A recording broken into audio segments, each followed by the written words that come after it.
name's Sam and welcome to my little corner of YouTube where I'm going to talk about all things sewing. Today I am going to talk about the new Great British Sewing Bee book that's been produced in conjunction with the new series that's about to start tomorrow. I'm going to show you the picture of the cover. You've probably already seen it kicking about, but here it is. So we've got Sustainable Style as its title, the subtitle. I was quite interested in that because I do try and sew reasonably sustainably. I do my bit, hopefully, but it did interest me. I've got all but one of the other Great British Sewing Bee books. I don't own the first one that was produced. I did borrow it from the library, and I think I made one pattern out of that. But a lot of the patterns, no, not a lot, quite a few of the patterns in there were home furnishings, and I wasn't particularly interested in that kind of sewing at the time. I do my own furnishings, but I didn't really need it. So onto this book. It's been produced in conjunction with Alexandra Bruce and Caroline Eccleston, and they are the girls behind Selkie Patterns. And I believe I've never used any of their patterns before, but I believe that their sort of remit is sewing sustainably. They have patterns and they have a fabric range as well. Alexandra had a YouTube channel, which I don't think she's done very much on, but she has reviewed this book as well and given her insights onto how it came about, and she's done a Q&A as well. If I can fathom out how to do any of these things, I will link those videos below, but I mean, this is all new to me, so who knows what I'll be able to do. If you see this, I've pressed go and we're on. So a little bit of background about me. I'm Frugalissima on Instagram. I have a blog also called Frugalissima through WordPress, and I've not been blogging very long. I find it quite hard to get a blog post together, and I just thought it'd be quicker to do a quick YouTube review of the book rather than trying to painstakingly go through every page by page, and just do a quick, it's not an immediate review. I bought it last week, and I've already made a dress, so I'll review that as well. So I think it's only fair really to give a full review, to be able to already sewn a pattern, so you can sort of give a better insight as to how it's all put together. So the book it says on the front it's got 27 projects. Now there aren't 27 patterns in this. There are I think there are 5 sheets, pattern sheets, full-size pattern sheets. The printed back to both sides is what I'm trying to say. The book printed on both sides, so you will need to trace. You can't cut them out. And the size ranges go from, let me just have a quick look at this, from 8 to 22. I think the previous books only went up to size 20, and I think from what I gather from Alexandra, they went back in and did the extra size range of up to 22. So you've got a fair range of sizes. I suppose if you're out of that size range, you're not going to think so. But I think when they are producing paper patterns, they've got to also have in mind how far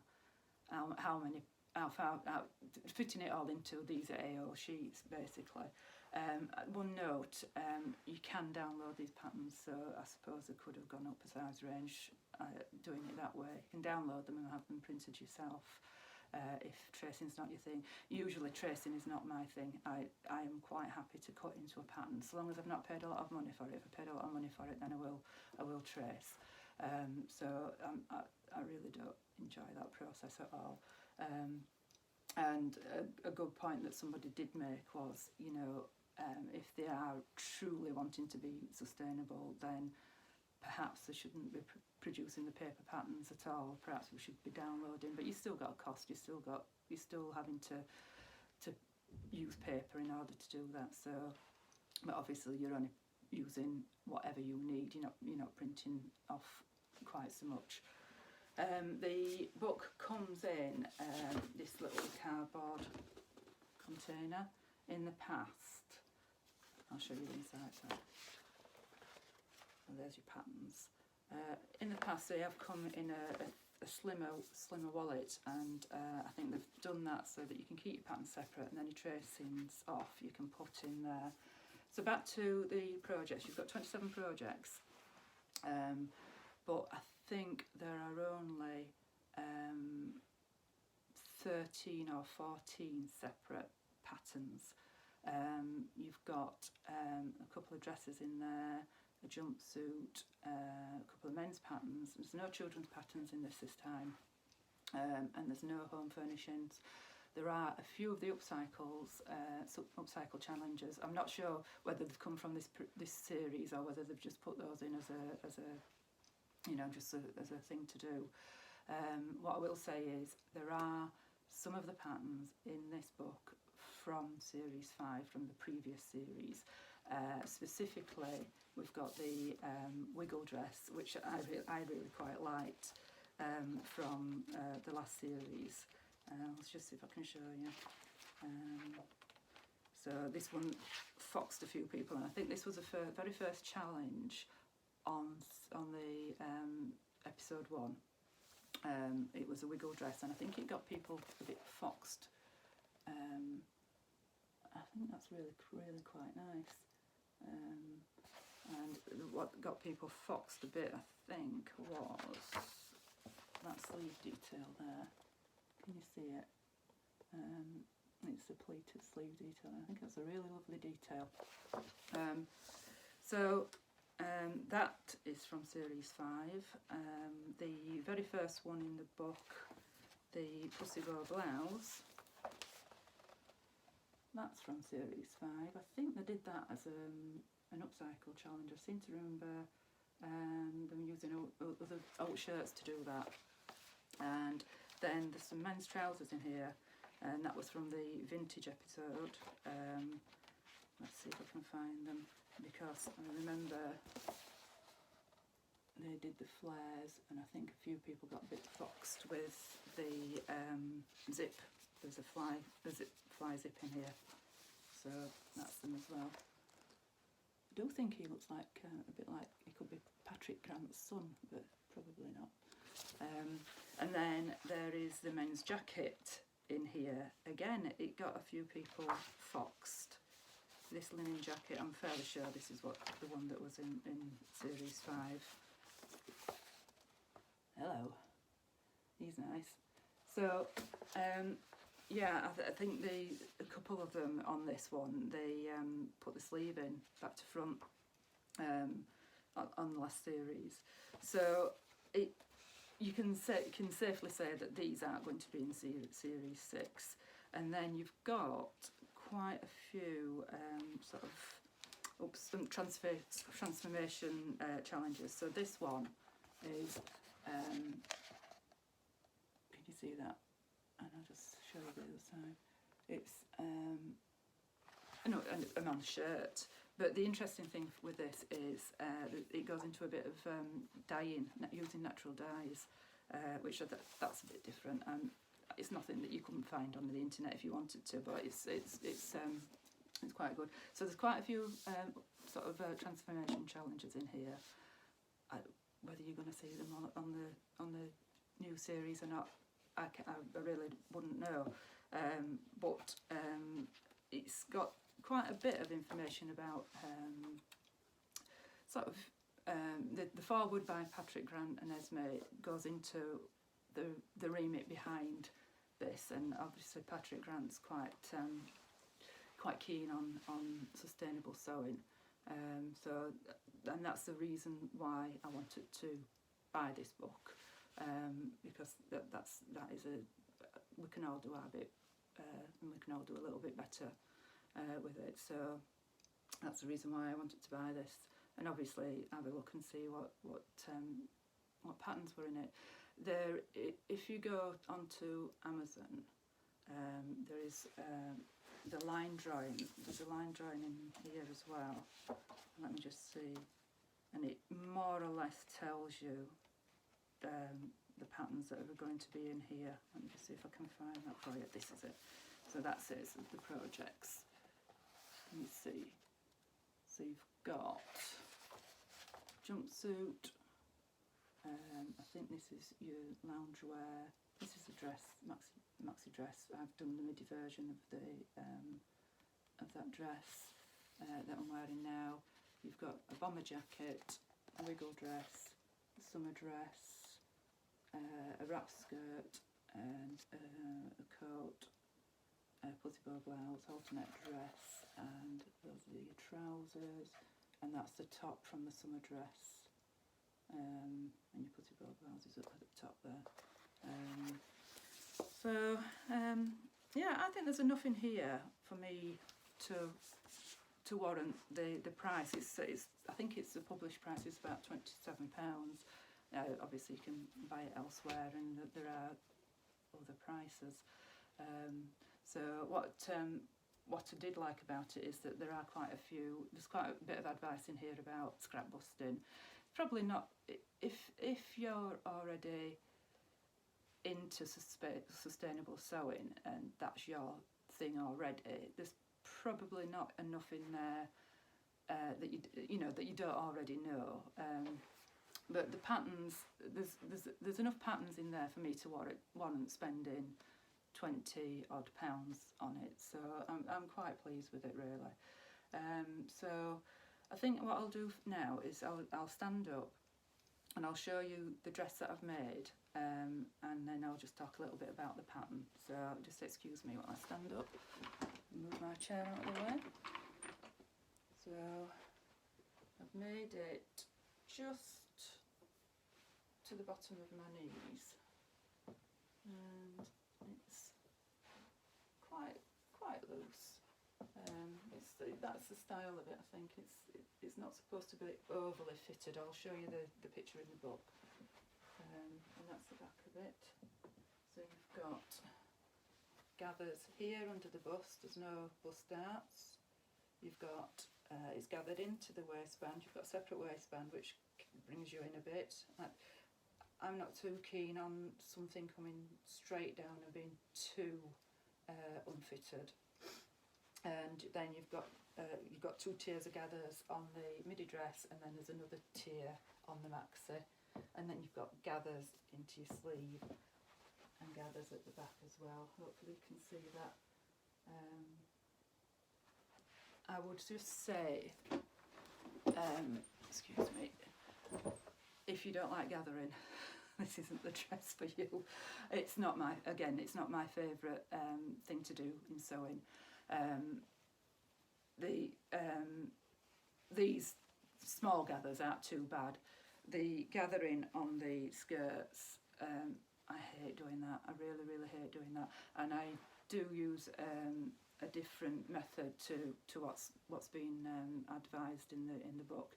I use a piece of elastic, so I calculate how long I want the piece to be. So the bottom tier is bigger than the top tier, so you make the piece of elastic the same size as the top tier, and then you quarter it off onto the length of your bit that's going into your bottom bit.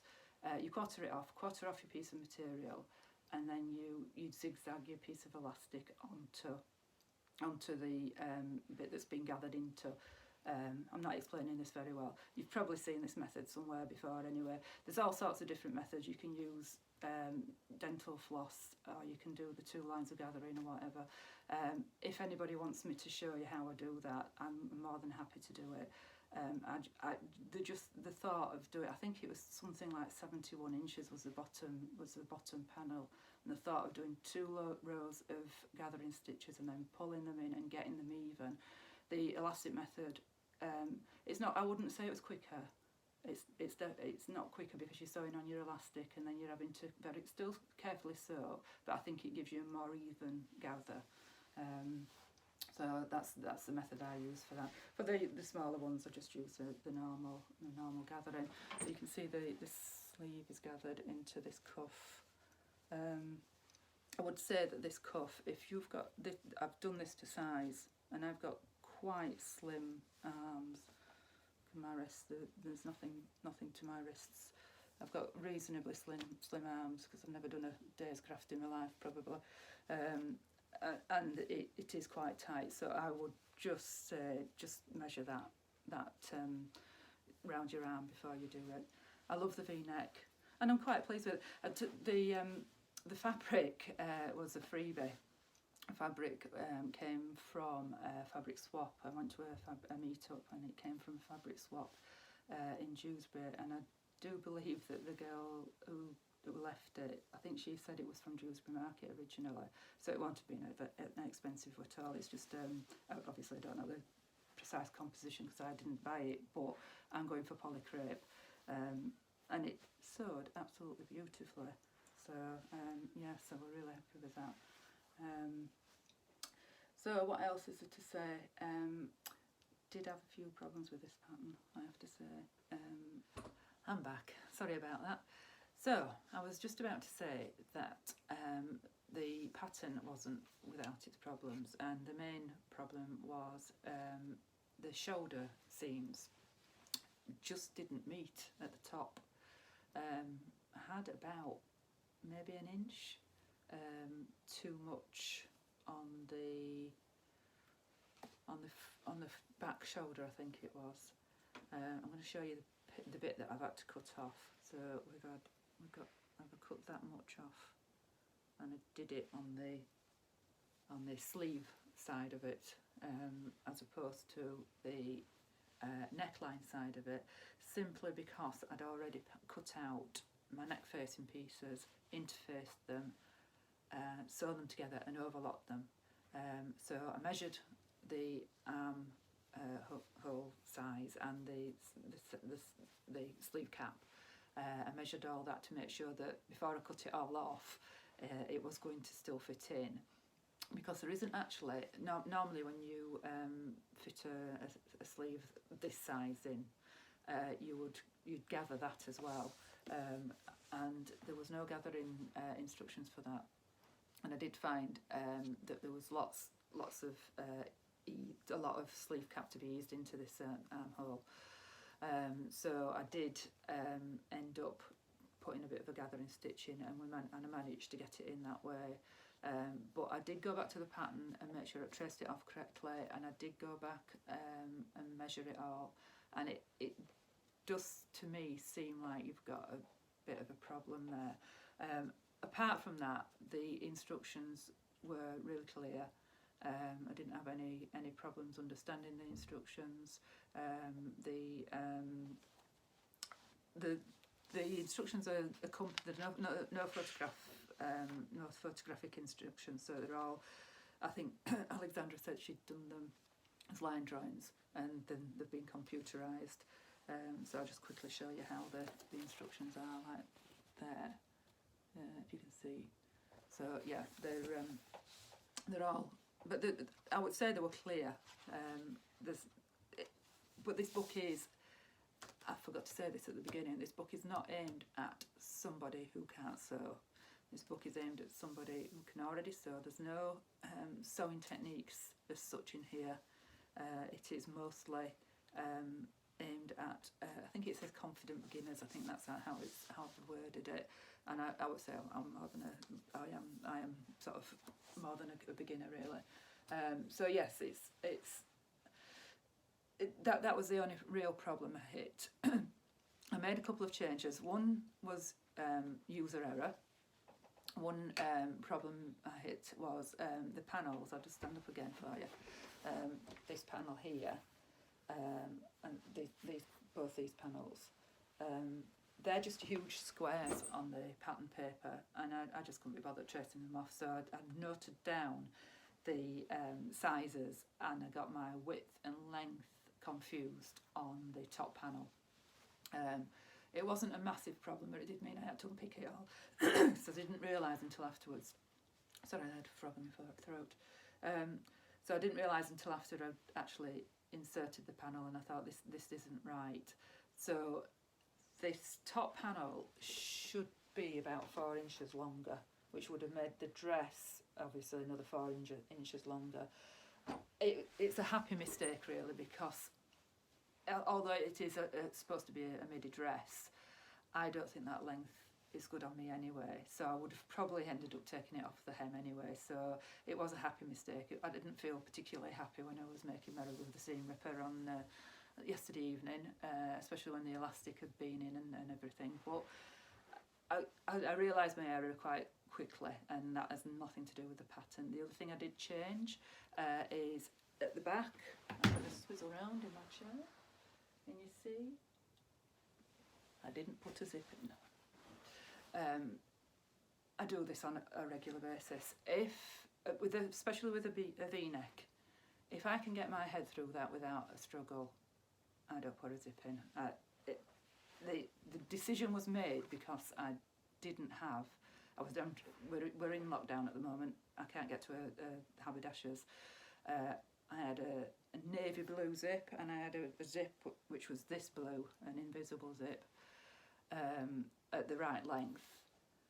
The navy blue zip wasn't an invisible zip. I had a navy blue invisible zip which was only about, I would say about maybe 12 inches, and you need a 21 or 22 inch zip for this. And I didn't have one, so I ummed and ahed, put it to bed last night, got up this morning, I thought I'm going to sew it up and see if I can get it over my head. Now, not everybody's going to be able to do this. I'm not especially big in the bust, so I can get away with this quite on a regular basis. It's not really an issue. So that's just two little alterations I made. The length of it is user error, but a happy accident, and the zip at the back, and I managed to fiddle my way through the shoulder seams not fitting, and I've never come across that before. That was a good chunk, and I'll show you this bit again. I was careful not to take it all the way around the arm, because I think if I did, I would have really regretted it. I probably wouldn't have had enough sleeve cap to go in. So yeah, overall, I like the pattern. I've made it. Is it a wearable toile really? No, I mean I've made it up. I've taken the risk of making it and hoping by looking at the sizes, which I haven't spoken about actually. The size chart in the book, there is a size chart at the beginning. Let me find it for you. And I did cut the size 12. There we go. Let me just show you that size chart. You see that? So I'm a 37 bust, 37-inch bust. So we've got size 12 at 36.5 inch. I don't have a 29-inch waist. I always have to grade out, and theoretically I would have had to have graded out to a size 16 on this, which is 33 inches. And I didn't, because this skirt is just gathered, and it's coming from above my widest part. I just went down to a 14 and I got away with it. And if you look at the pictures, which I didn't really show you, if you look at them, if I can work out how to insert things, I will do this for you so you can have a better look. But can you see, this is the maxi dress, but they're exactly the same dress, it's just less panels. That is quite loose fitting on her. You can't really see how it if you look at the line drawing, which is on this page here, that waist panel there seems to draw the dress in more, and I prefer the line drawing than that so loose fitting. It's one of the reasons why I haven't gone for some of the other popular loose fitting dresses, because they're just too tent like on me, and I like to have a more defined waist in general. So I would say that excuse me, the size, I've got plenty of room there, and I did actually, I forgot to say, I'd sewed the back when I decided to take the zip out. I sewed that at 1 inch right down past my hips, past my thighs actually. And then graded into the hem, because it was just too loose, so I could have probably got away with a size 12 all the way down. I can still pinch a little bit here, and if I wanted it a little bit more fitted, I could do that if I wanted to.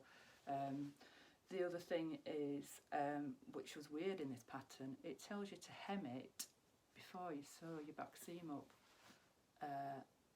I didn't do that. I pressed my hem and had it all pressed and let it hang overnight while still thinking about the zip situation. And then when I got up this morning, I thought, I'm just going to see if I can get away with getting it over my head.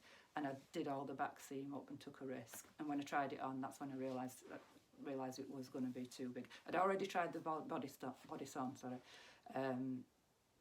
without any fasten, just pinned it in, and I knew it wasn't going to be too tight, so I knew it was okay there. So yes, I had to, once it had all been done, I then decided to take it back in again by another, you sew at 5/8 of an inch on all this, so I took it in by another 3/8 of an inch, which made it 1 inch from my neck quite far down, because I'd already hemmed it. I didn't go all the way down. It's fine on a dress like this because it's quite floaty at the bottom. So that's my review. Looking forward to the bee on tomorrow evening. That's going to be on at BBC One this year at 9 o'clock.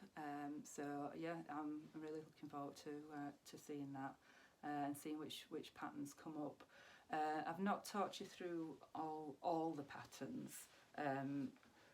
I think what I might make next out of here is either, quite like this scrappy coat actually, that scraps jacket. There's no pattern for this, this is just quite like that. I've got loads of little denim scraps that I could use for that.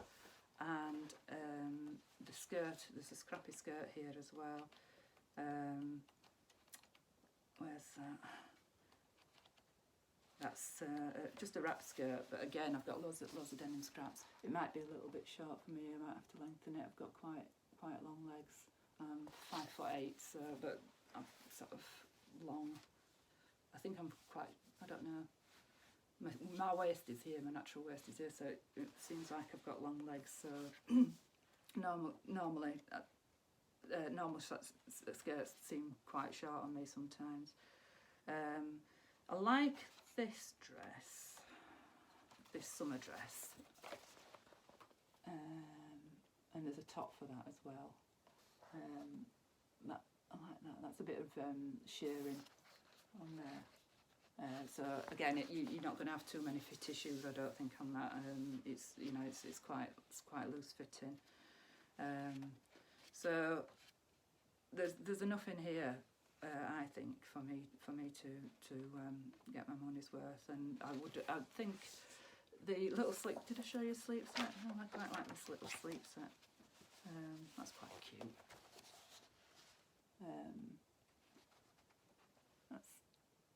I might do that. If I can find some fabric for it at home, I might make one just for a bit of fun. But I love the wiggle dress. I don't think I'll be making the coat. Let me show you the coat. Excuse me, the Carnaby coat. It's just a bit big, and I made from one of the previous Sewing Bee books. There's a vintage coat in there, and I made that, and I wear that on a regular basis actually. But you've got all sorts of bits and pieces in here. There's darning and mending and what have you. I just want to say what the premise that Patrick on Patrick's intro, what he said, waste nothing and value everything. And I think that's a good thing to go by in life anyway. But my Yorkshire lass, we don't like waste. But yeah, it's a good book. We'll see if I make anything else. I think the other books I've made 2 or 3 things from most of them. I haven't made something from everything, if you know what I mean. No, that didn't make sense. I haven't made everything from each book, but I've made something from all of them. That's more what I'm trying to say. So I think I'm going to end there. I think I've made this long enough. Thank you for watching, if you've watched. I'm sorry if it's been painful. This is my first time. I'm nervous as hell, but you've got to do it, haven't you? What I'm planning to do is give you a reaction to when the sewing bee's on, and maybe in the future make something from each programme. If I've got the patterns available and the fabric available. Once again, this is April 2020, and we're in lockdown. So yes, I can buy fabric online, but I can't get it in a week. It's not going to happen.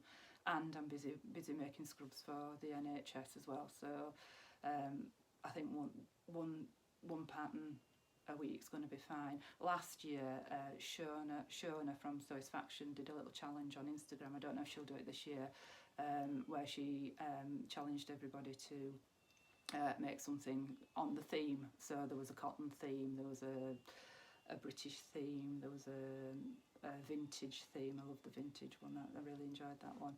I made a 1970s long maxi dress for that.